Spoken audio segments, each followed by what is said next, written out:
Are you burning calories like a machine by now? Wow, I'm really proud of you. And the topic for this week is when to eat or not to eat. That is the question. I've been always fascinated by the blue zones where people live the longest and are the healthiest on Earth. And one of them is in Loma Linda, California, the Adventist Blue Zone. So I decided to go there for a year for my postdoctoral fellowship and analyze the data from more than 50,000 participants from the Adventist Health Study 2.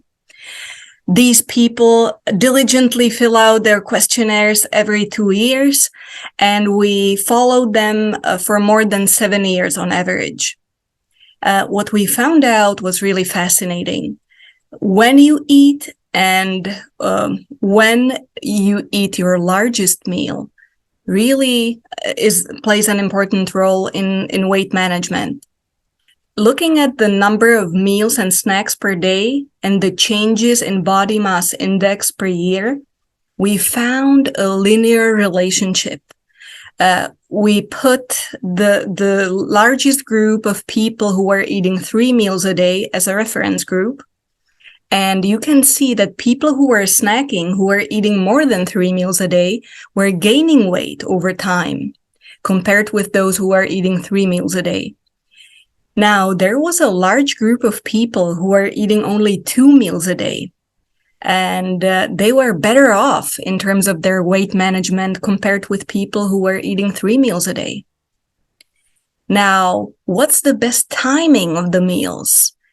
It turned out that those who were eating breakfast had a better weight management compared to those who were skipping breakfast.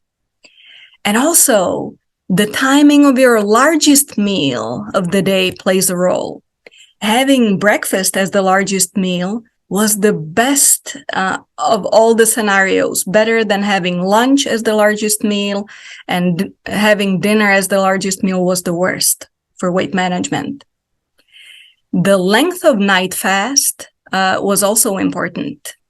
Having at least 18 hours of night fast, which means having 2 meals a day, 5 to 6 hours apart, was the best. Because we know that it's between 6 and 10 p.m. when most diets go wrong.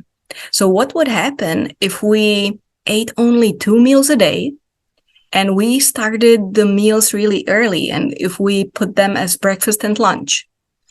We studied this concept in people with type 2 diabetes. If there's one group who's been recommended to eat multiple small meals a day, that's people with diabetes.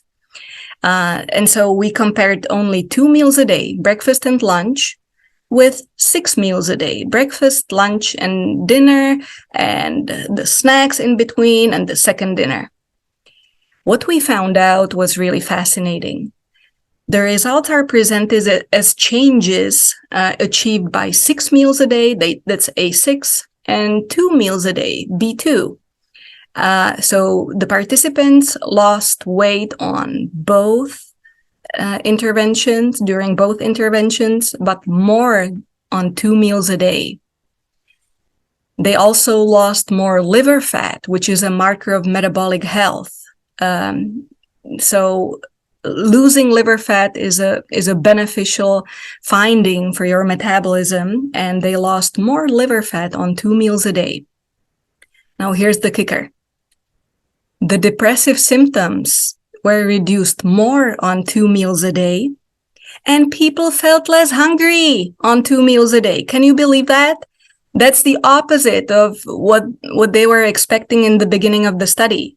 In fact, when they were joining the study, they were like, I know I can do 6 meals, but I don't know if I can do 2. I'll be starving.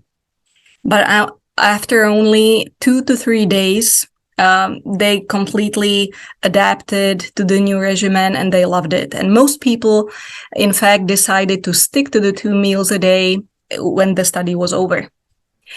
Before the world's oldest man died at the age of 114, Walter Bräuning attributed his longevity to eating just 2 meals a day and working as long as he could and always embracing change.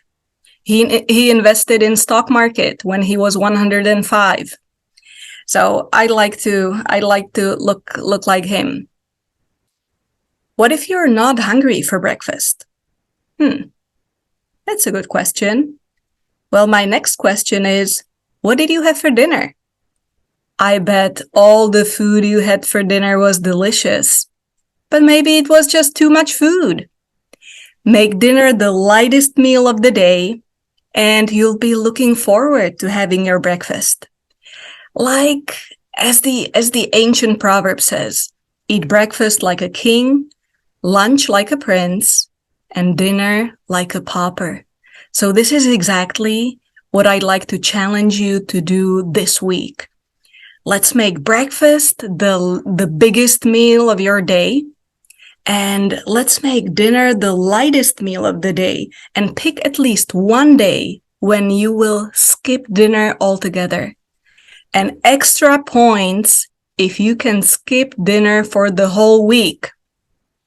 As the Bible says in Ecclesiastes chapter 10, verse 17, "Blessed is the land whose king is of noble birth, and whose princes eat at a proper time, for strength and not for drunkenness."